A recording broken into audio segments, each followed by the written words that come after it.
YouTube channel ज्ञानस्टार plus पर सभी श्रोताओं का हार्दिक स्वागत है। मैं राजा जनक हूं। मेरी ससुराल कहां है, अर्थात मेरा विवाह कहां पर हुआ था? आइए जानिए। आज का प्रश्न कुछ इस प्रकार से है कि राजा जनक की ससुराल कहां पर थी। तो दोस्तों, बड़ा अटपटा प्रश्न है राजा जनक की ससुराल का।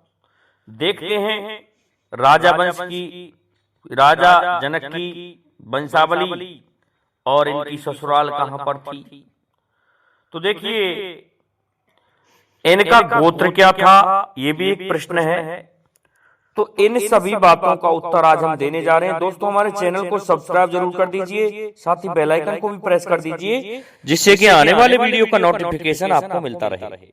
अब देखिए, हमने बहुत खंगाला सभी तरफ, लेकिन हमें इसका उत्तर नहीं मिल पाया। फिर हमने देखा तो रामायण में बड़े अच्छे ढंग से दे रखा है कि महाराज जनक का असली नाम शीरध्वज था। परंतु दोस्तों, शीरध्वज जो रामचरितमानस है उसमें शीरध्वज अलग बताया गया है। शीरध्वज इनका भाई था, जिनकी पुत्री मांडवी और सुतकीर्ति, जो कि भरत और शत्रुघ्न जी के लिए विवाह किया गया था, और उर्मिला ये भी एक नाग कन्याएं थी, ये भी उनके भाई की ही थी। दो भाई थे इनके, ऐसा बताया गया है। और लक्ष्मण जी का विवाह भी हुआ। एक जिन्हें हम जनक पुत्री जगत जननी मां सीता कहते हैं, उनका जन्म बताया जाता है कि ये स्वयं जनक की पुत्री नहीं थी, ये 5 कन्याओं में इनकी गिनती थी। इस कारण से इनका जो जन्म है वो कुछ अलग तरह से है। तो देखिए, मुख्य कथा वस्तु पर आते हैं कि राजा जनक की ससुराल कहां पर थी। ये कोई नेपाल में, दोस्तों आजकल ये स्थान नेपाल में चला गया है। राजा जनक का जो राज्य था ये दोस्तों मिथिलापुर था, और मिथिलापुर या जनकपुर, तो ये बहुत बड़ा राज्य था महाराज जनक का। महाराज जनक एक पूर्णतः तपस्वी राजर्षि राजा थे। ये विधेय तो थे ही, अर्थात इनके देह नहीं थी। हाँ, ये सत्यता है कि वैसे ही विधेय थे, इनके देह नहीं थी। तो दोस्तों, इन्होंने एक तपस्वी जीवन व्यतीत किया, और इनका विवाह जो जनकपुर हम कह रहे हैं, उस जनकपुर में ही विवाह हुआ। अब इस बात के रहस्य को हम कैसे जानेंगे कि जनकपुर में वहीं का राजा वहीं विवाह कर ले? क्या ऐसा हो सकता है? नहीं दोस्तों। तो देखिए, निमि वंश के राजा थे महाराज जनक। इन्हीं के निमि महाराज के एक वंश में ही सूर्यवंशी राजा थे। एक मैथिल अर्थात मैथिल नाम का एक राजा हुआ, उसने मिथिलापुर की स्थापना की थी। और मिथिलापुर दोस्तों वर्तमान में नेपाल में पड़ता है। तभी तो दोस्तों एक रामायण का नाम और लेते हैं कि ये रामायण किसने रची थी। तो दोस्तों, ये नेपाल में थी, और देख लो ये रामायण किसने रची थी। तो उस मिथिलापुर में जो इनकी पत्नी थी सुनैना, वो पैदा हुई थी। होता क्या है कि समय और कालक्रम को कोई नहीं रोक पाया। समय ऐसा है, ये कुछ से कुछ भी करा सकता है। समय ऐसा आया कि वो राज्य महाराज जनक को ही मिल गया। इन्होंने जैसे जैसे उन राजाओं के वंश समाप्त होते गए, तो इनको वो मिथिलापुर का राज्य भी मिल गया। जब मिथिलापुर का राज्य मिल गया तो इनका राज्य बहुत बड़ा हो गया, और राज्य बहुत बड़ा हो गया तो दोस्तों लगाकर के उत्तर प्रदेश से नेपाल तक एक ही राज्य था, उस समय की ये बात थी। तो वहां पर सुनैना जो पैदा हुई इन्हीं के राज्य में थी। अब विवाह करें तो कहां करें? इस कारण से जो वहां के राजा की लड़की थी मिथिलापुर की वो सुनैना थी, इसलिए सुनैना से इनका विवाह हुआ, जो कि महाराज जनक के ही राज्य में पड़ता है। अब दोस्तों प्रश्न यही तो था कि महाराज जनक की ससुराल कहां थी? तो जनक की ससुराल जनकपुर में ही थी, अर्थात जनक के राज्य में ही थी।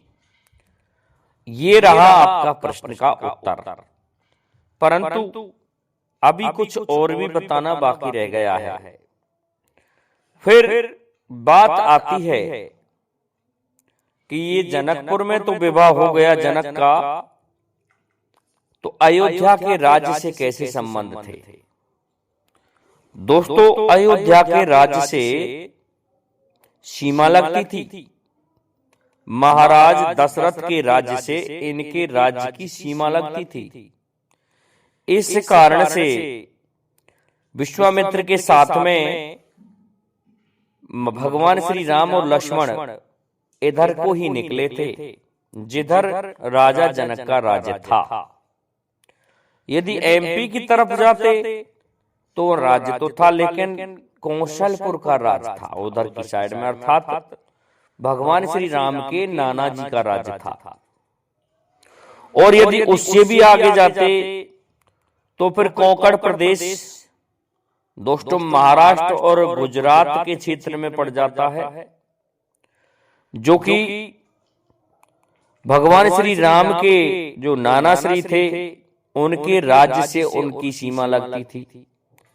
इस कारण से एक दूसरे के ये रिश्तेदार बने और वहां से केकई को लेकर के आए थे महाराज दशरथ।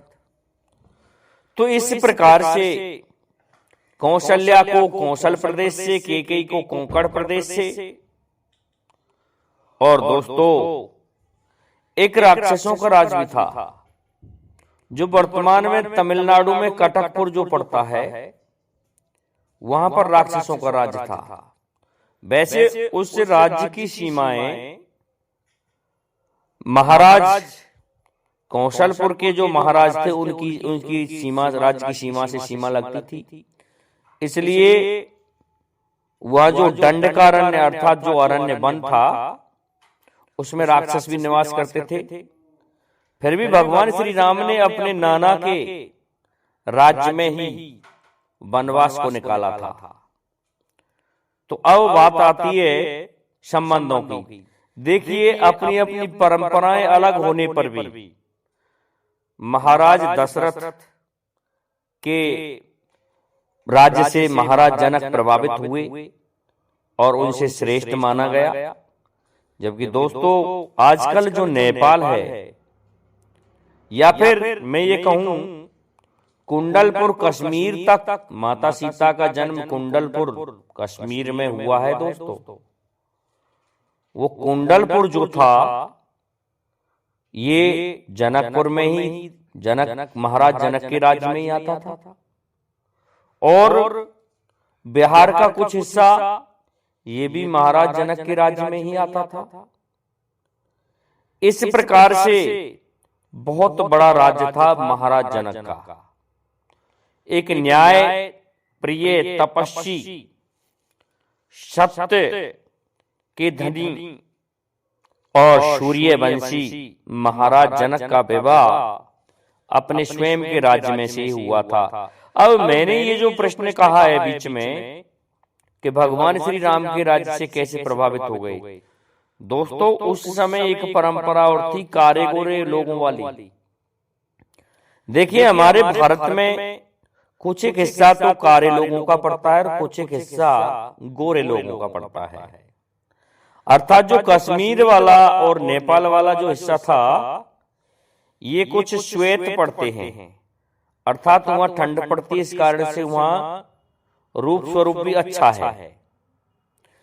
फिर भी भगवान श्री राम का रंग तो सांवला था ना, फिर भी महाराज दशरथ से ये बड़े प्रभावित हुए, क्योंकि महाराज दशरथ और भगवान श्री राम का जो पराक्रम था, जो धनुष यज्ञ की स्थापना की थी, धनुष यज्ञ रचाया था सीता स्वयंवर में, उसमें भगवान श्री राम ने अपना पराक्रम दिखाया था। इस कारण से भी दूल्हा राम के रूप में उनकी पूजा की गई जनकपुर में, तो ऐसे भी प्रभावित हुए।